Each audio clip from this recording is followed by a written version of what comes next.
C'est un retour en 1850. Sous une kyrielle de fleurs, 400 000 au total, une procession de costumes d'antan, où les paysannes endimanchées défilent et dévoilent ce qui se cache sous leurs jupons. On a ce qu'on appelle le pisse-vite. C'est une culotte à manches longues, fendue au milieu. Et ça dit bien ce que ça dit. Quoique moi je ne suis pas tellement d'accord, c'est pas tellement rapide quand même. Ensuite on a un joli jupon avec de la dentelle, une jupe par-dessus et le davantal, le tablier de devant.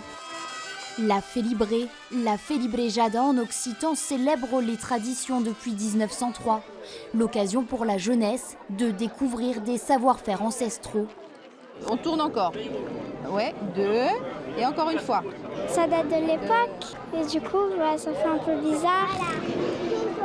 J'ai l'impression de remonter le temps un peu. Oui. Un bond dans le passé, dans l'ancien hangar à tabac de Saint-Cyprien, s'élève l'hymne occitan, repris en chœur par 700 convives, qui n'hésitent pas d'ailleurs à lever le coude. On est d'abord à la grande fête de l'Occitanie et puis le chabrol, c'est une obligation chez nous. Une journée sans chabrol, c'est une journée sans soleil. Et c'est sous un soleil écrasant, 35 degrés, que les danseurs s'élancent pour une bourrée à 3.